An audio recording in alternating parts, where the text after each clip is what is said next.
My analogy is you're in the basement of a burning house and you only have rope to climb to put out the fire. You should absolutely work on getting that rope replaced with a proper ladder or even better stairs.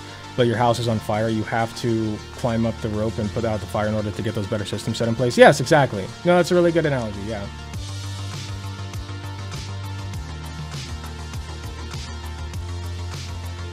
All right, voting is something that I like very much. I've talked about it a lot.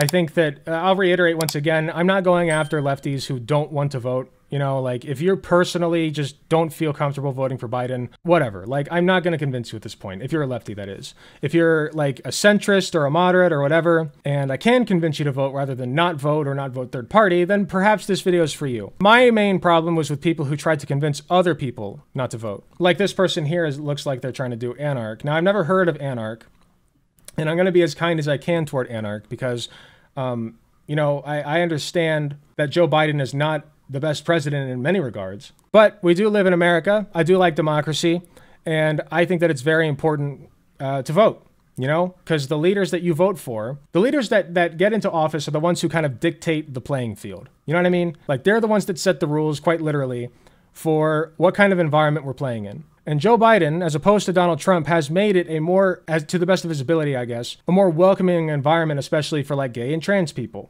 you know? At least rhetorically, he's made it a more welcoming environment for labor activism, and that's demonstrable. You know, he was one of the first president to ever go to a labor protest, I believe, or a labor event. Okay, so all that being said, you should vote, and you know, if I can convince you to vote somehow, hopefully I'll do it over the course of this video, while I deconstruct this person's video on why we shouldn't vote, actually, or why it doesn't matter. I'm not going to put words in his mouth. He says it doesn't matter if you vote, which I disagree. I think it does matter. So let's take a look. Knowledge and Defense says, in regards to your video about voting, not to defend Biden, but isn't letting Trump win kind of accelerationist? Should we celebrate small SOCDEM victories or hate them for pacifying the workers? I wouldn't even consider Biden to be a SOCDEM victory. Here's the thing. Biden over Trump is a SOCDEM victory. Realized after that video, I feel like I should give my personal experience. So I became politically conscious during— Okay, I feel like we should open that video or something, but whatever. He'll probably go over a lot of it in this video. During the era of George W. Bush. George W. Bush was awful. He, you know, created the war on terror. Yeah, you can either have like lesser Hitler or mega Hitler. I'll take lesser Hitler, you know? Stabilized the Middle East in a way that we're still feeling the repercussions for to this day. And, you know, I really saw him as a demonic entity because I was kind of liberal at that point. You know, I was young. And, you know, in my mind, the most important thing I could imagine was getting Obama. I feel like that's really important to point out is that, like, if voting didn't matter, conservatives would not be fighting head over heels to try to stop you from doing it. Elected. I thought to myself, the worst Obama could do would still be better than George W. Bush. I was even more than that excited about the presidency of Barack Obama. I actually really thought he was going to be a SOCDEM. I really thought he was going to be FDR 2.0. I like then Obama actually became president. And Obama did not pull us out of the Middle East. Obama escalated the warrantless wiretapping program. In fact, he put in place something called PRISM. PRISM was a more beefed up version of the warrantless wiretapping that George W. Bush had been doing. Okay, that's one thing. Okay, guess what he didn't do? He didn't fearmonger about Muslims, which George Bush absolutely did, okay, post 9/11. Like, people forget, but like, I grew up learning that like Islam was really bad and that anybody wearing a hijab or, you know, a head covering that would indicate that they're from an Islamic country is bad, you know, and is likely a terrorist. Or like saying Allahu Akbar is like indicative of being a terrorist. I don't even know if I'm allowed to say that. But yeah, I don't know. Like, it doesn't, like, we just don't remember. You know what I mean? We don't remember. He did not fight back against the Patriot Act. He signed in Patriot Act 2.0. I can't imagine why I wouldn't be allowed to say that. In fact, he signed in a variety of draconian measures that ended up being worse in many ways than anything George W. Bush did. He did not put in place any social democratic measures. He put in place— wasn't he responsible for the legalization of gay marriage? Even just like, I stand by this, by the way, even if you are just nominally in favor of trans and gay rights, like, I still think that's better than having Trump. We're a big and vast and diverse, a nation of people with different backgrounds and beliefs, different experiences and stories, but bound by a shared ideal that no matter who you are, what you look like, how you start off, or how and who you love, America is a place where you can write your own destiny. Preventing bullying and hate crimes against LGBT Americans. Overcoming years of partisan gridlock, the president worked with Congress to pass and sign along to the Matthew Shepard and James Byrd Jr. Hate Crimes Prevention Act into law in October 2009, which extends coverage of federal hate crimes law to include attacks based on the victim's actual or perceived sexual orientation or gender identity. That's pretty important, I feel like. The U.S. Department of Health and Human Services collaborated with 5 other federal departments to establish a federal task force on bullying. The site includes resources and assistance for LGBT youth, including examples of community groups that offer support and options to seek counseling. I feel like that's pretty important.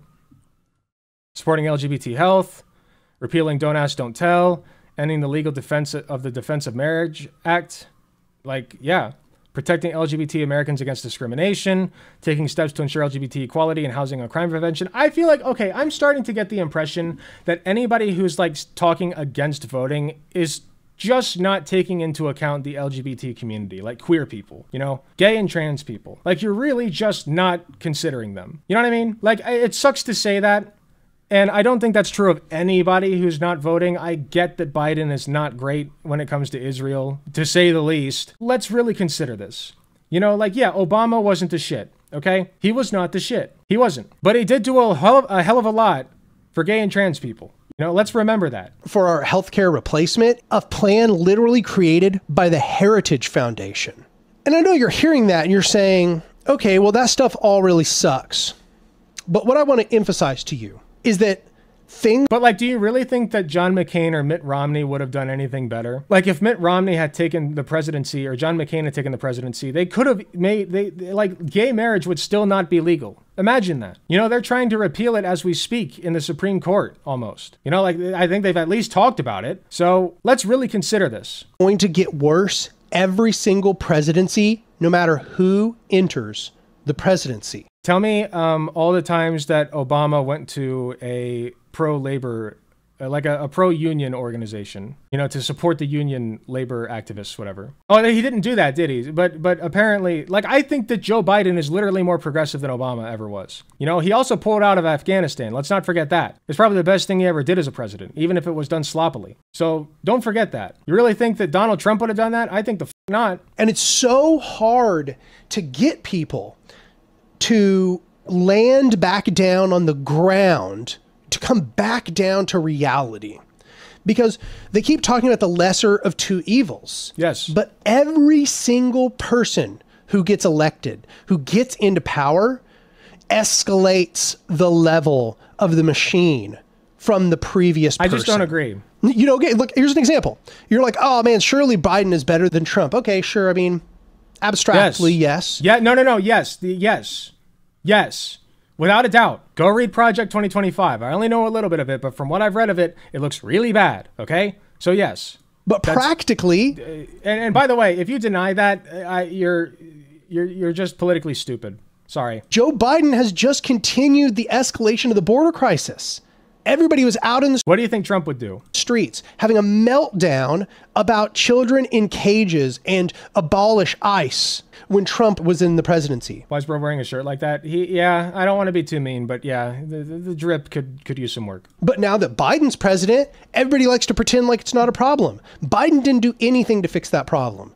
In fact, all of that continues to escalate and now get worse. I agree. He should do better. But really consider what Trump's going to do instead. Because those are your options, man. I'm sorry. You know, it's an unfair, shitty world we live in, and those are your options. So take one or the other. Under Biden. You know, so you're like, oh yeah, bullshit. Well, Trump keeps firing up all the xenophobic rhetoric and all of that. Okay.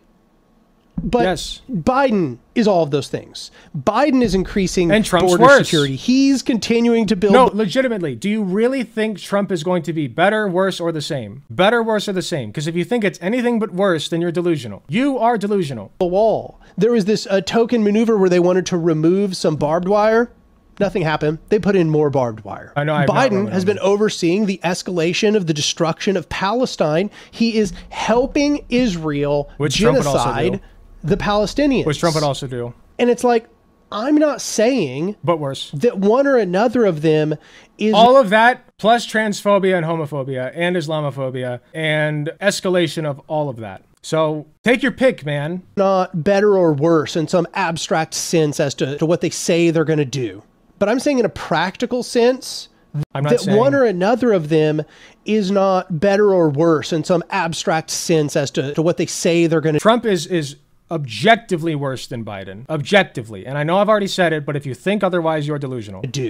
But I'm saying in a practical sense, the difference between them is so negligible as to be almost non-existent in the amount of time that you all spend wringing your hands over the difference between them when they get into power. I'm just trying to help you understand that is negligible. No, it's not. A negligible difference. No, it's not. We're talking about like the dismantling of democracy under Trump. Like if you don't think that's going to happen, it will. Hopefully Biden gets into office and we never have to figure it out, okay? But if Trump gets in, you're going to figure it out real fast. The reason why each of them is worse than the last is because it has nothing to do with them. It has nothing to do with them. By the way, that's just speculation that each one, like each Democratic president is worse than the last. You know, they're worse in some ways, sure, but they're also better in a myriad of other ways. Like I demonstrated, you know, Biden, at least nominally, is in favor of transgender people. I wish he would do more to protect them, but mostly transgender issues take place on a state level. He doesn't really have jurisdiction over that for the most part. I think that, you know, with what little power he does have over that, well, I really realistically don't know how much power, so I'm not going to comment on that. But could he be doing more? Yes, that's my point. Could he be doing more? Absolutely. Is he doing bad things? Absolutely. You know, he's supporting Netanyahu's campaign against Palestine. He is, you know, increasing, I believe he said increasing barbed wire at the border. I think that's actually happening, you know. The Democratic administration has not been good in terms of the border, okay? But I'll take that over Trump, because Trump's going to do all of that, but worse. So I'll take it over Trump. Drivers of the machine have almost no power. They are largely just figureheads. The system has a driving impetus. It has a momentum. This is conspiracy talk. In many ways, Joe Biden is a figurehead, but he also does have power. He has real power as the president. He has his finger on the nuclear warhead, man.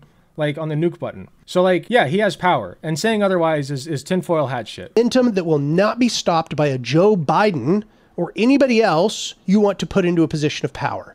The machine will continue forward, grinding up the lives of innocent people, regardless of which one of them ends up in power. Biden kills 4 people a term for 2 terms. Trump kills 5 people for 1 more term.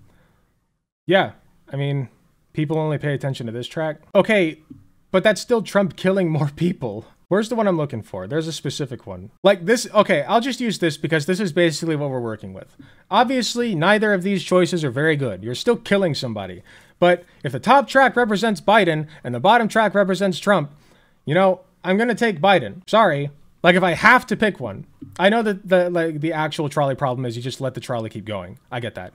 But imagining that the trolley stops and you get to decide which direction it goes, you know, like, and you only have a finite set of time, let's say, etc. I'm going to take the top track, okay? Because fewer people get hurt. Sorry, that's just like the cards you've been dealt. And it's going to get worse with every single one of you didn't put the people on the tracks, but you do have some small amount of power over which track the train goes toward. Them, regardless of which one of them is elected. And the sooner people understand that and accept it, really let it sink in. Then go start your vanguard, man. The I don't know what to tell you. faster they will begin not wasting their time with the question of that anymore. Okay, so what should people spend their time on then? Will there maybe be marginal differences? Yeah. I don't want Trump to get elected. If you were to I want to remind you guys that voting takes like 2 seconds. Okay? Like realistically, it takes like you stand in line for like 15, 20 minutes. That's the worst it gets usually. Now I know in some areas that's not true. Okay? Especially conservative areas where they're trying to keep you from voting for some reason, even though it doesn't matter apparently. You know, like you can't, it's the meme where like, which button do you press? Like, oh, conservatives are making it harder to vote, therefore you shouldn't. Or it doesn't matter if you vote or not. You know, like pick a button because you can't have both. Ask me, Daniel, which would you prefer to get elected? Biden or Trump? Biden. Straight up. Good. Biden. Then mostly just because I think Biden's rhetoric is less harmful. But fair. At the end of the day, y'all waste so much time and effort and thought and arguing with other people over the topic of which one of them is going to win, when that's the president. Ultimately things are going to get over. worse at roughly the same pace regardless. This was all really... No, I disagree. No, letting Trump win is... If you're fine with letting Trump win, you're an accelerationist at best. At best, okay? At worst, you don't give a shit. Or you actually like Trump winning, you know? But at best, you're an accelerationist. Somebody who wants things to get worse very quickly so that they can get better after the fact. But the thing about that is, an accelerationist never takes into the account the starting a vanguard and like actually having to fight for your independence is not a pretty thing to do. Okay, and people are doing it all over the world right now, all right? And all kinds of, third world nations, whatever. Like, that's happening. And I guarantee you those people are not very happy, okay? So this take it back strategy through violence or whatever, like whatever they're hoping is going to happen, is not going to be pretty, all right? Trump taking power is not going to be pretty. I guarantee you. So please, let's not let it happen. Just go vote for Biden. Suck it up, man. Just suck it the fuck up. He really emphasized to me by Barack Obama. Barack Obama should by all means have been 10 times better than George W. Bush, and he had a mandate to do many ways he exactly what the people want. Do you really? Again, gay marriage would not have been legalized under Mitt Romney or the other guy. Okay, he was elected on basically a social democratic platform. He was going to regulate the banks. He was going to pull us out of the wars in the Middle East. He was going to eliminate the Guantanamo Bay. He was going to put in place universal health care. I don't think a lot of you know that that's what he was elected on. And what he did... He was going to make the country completely so much safer for trans and gay people. Oh, wait, he did that one too. It was worse than what George W. Bush did. So I guess the topic frustrates me because here I am now, me too, more buddy. than a decade on in this process. And it is so hard for me to impress this fact on people because this distraction of the lesser of two evils and siding between the lesser of two evils is so profound. It just continually comes back to the fore. People continually want to talk about it, continually think it's so important. And I don't know how to emphasize to you how unimportant it really is. What is actually important? You want to know what is actually crucially important? It is for there to be a movement built from the bottom up. Okay, show me your movement. Show me. Oh, you can't, can you? You don't have one. Okay, well then why are we wasting time here? Is able to actually pressure either one of them. That's what makes all the difference on what any of them are going to do. If there is not a movement that has any teeth beneath these presidents. Which, by the way, I agree with having a movement, okay? I've worked with Progressive Victory before. Not like as an official representative of them. Well, I guess, no, technically I was an official representative. I was going out, like, handing out ballots for people to go vote. Or, like, not ballots, registration. Voter registration for people to go vote. So, yeah, I've done organizing before. Guess what? You can do organizing and go vote, you know? Like, it's important. Both things are important, so do both. Voting's the minimum. They're going to do exactly what the system tells them to do. Every single one of them is going to do exactly what the system tells them to do. And the system wants blood. And they're just going to satiate the system. That is it. You have to accept that. You have to accept that if you really want to see things change, stop talking about electoral politics and start doing something to build a movement that can threaten these people that are in a position of power. Because if you don't, they don't care what you think. Then they where's don't your care movement? What platform that you elected them on. They don't care what you think about the lesser of two evils. Once again, the person in charge sets the playing field, okay? The person in charge sets the playing field. They set the preconditions, okay? And I'd rather have preconditions where gay people can get married than preconditions where they can't. It's all irrelevant. And it's so frustrating to me as a radical. Far worse under a conservative in every way. When I read about the time of the late 1800s and the early 1900s, what I'm saying was the dominant opinion of revolutionary leftists. Somehow, in the modern era, everybody is... He just wants revolution, but he's not going to be the one fighting the front lines, right? Right, buddy? You're certainly not you. Like, you look like you're doing fine. So you're not going to be on the front lines, but the other people should, though, right? Right, buddy? Right? Duped by this distraction. They think it's so important. And I'm just endlessly frustrated by it. Endlessly frustrated. Because it didn't work back then, and they were in way better conditions, y'all. They already did parliamentarism. Wait, what? And I'm just endlessly frustrated by it. Endlessly frustrated. Because it didn't work back then, and they were in way better conditions, y'all. They already did parliamentarism. What? When was America in better conditions than we're in right now? Like, in some ways, sure. But overall, America is better, more inclusive, more prosperous, more everything than it's ever been. Besides maybe like a brief period between like the 1980s and 2000s. But even then, it was not great for gay and trans people, okay? Like, economically speaking, yeah, post-World War II was pretty good, but only because of social progressivism, which was implemented by our politicians, by the way, elected officials. Post-World War II, what? New Deal? Yeah. That's what I'm saying. Yeah, the New Deal was great, which we need, we could very much use another one. But overall, for most people, most of the time, things were not very good in the United States, all right? For the most part, it's better than it's ever been for most people. Sorry, I'm looking at a fly on the wall. I got to get that later. Way better than we're doing it. We're over here talking about the lesser of two evils with Joe Biden.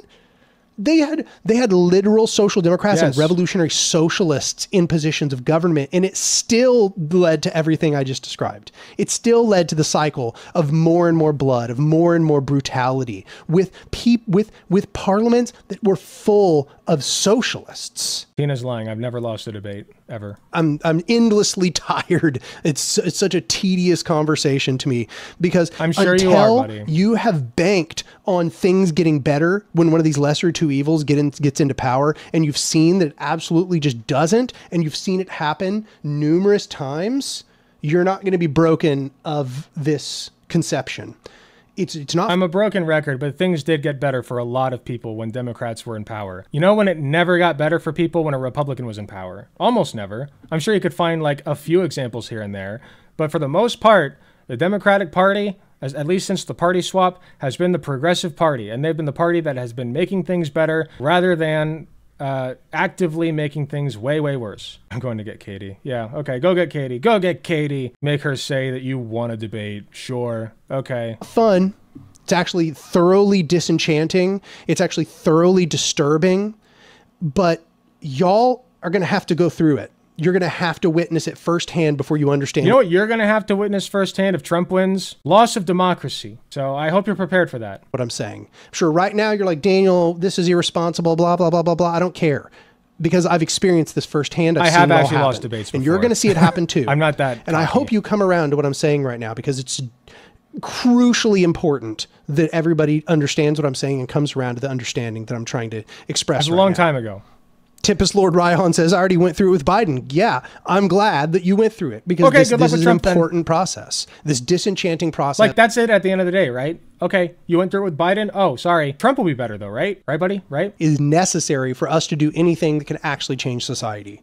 Rayon says, do you think most politicians and capitalists fully understand the role they play in oppressing the people and fighting democracy, or is it more of a mixture of inherent biases and willful? Have you Googled the books he has in the background? No, I have not. Ignorance?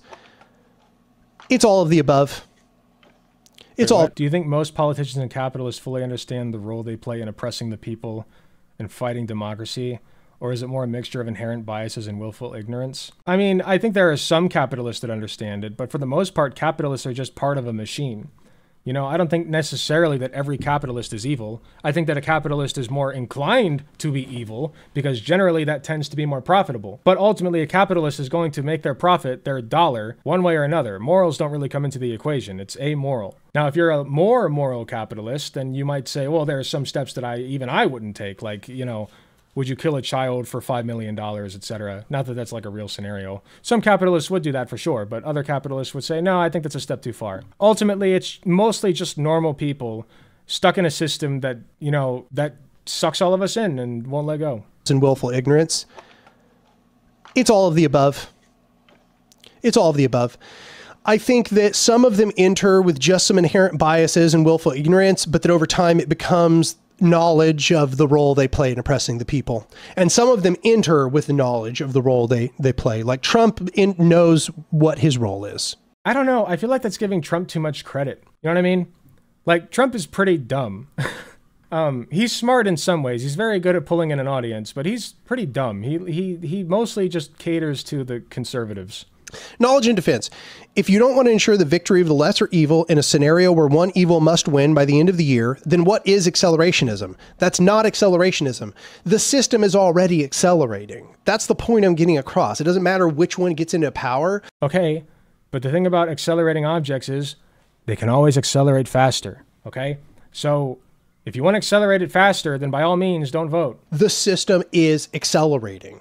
You're talking about like you're outside the wake of a black hole And you're talking about how, man, what we really need to do is just pull a little bit of that matter away from the black hole. And it's like, yeah, I mean, if you pulled some matter away from the black hole, then obviously, yes, the black hole. As opposed to doing nothing. Just do nothing. Yeah. Good idea. You know, like, okay, we're being sucked into a black hole. Oh, yeah, fuck it. Okay, I guess we'll die, right? That's what you're saying. Hole would accumulate matter slower. Is this infighting? Kind of. Yeah, but you're not going to stop the black hole by pulling a little bit of matter away from it. The black hole has its own driving impetus that is way bigger than anything you can do by taking matter away from it. It's a black hole. It has an inherent driving force that is taking place with or without. Because those are your options. Okay, you're being sucked into a black hole. I'm going to do every thing that I can to keep myself from getting crushed in the whatever it's called, the crushing point, the oopsie doopsie point. You've gone too far now. The event horizon, right? I'm not going into that event horizon, okay? Not without a fight. So yeah, I'm gonna go vote, and I'm gonna do everything else. By the way, here, let's put it this way: I got a way to fix this, basically. All right, you're a part of a team of 10, and you guys, or let's say 11 to make it uneven, and you're being sucked into a black hole. Okay. Now, 5 of those people believe that actually it's fine if we get sucked into the black hole. The black hole is good. In fact, this is a message from God that it is our destiny to get sucked into the black hole. Okay. The other 5 people say, no, wait.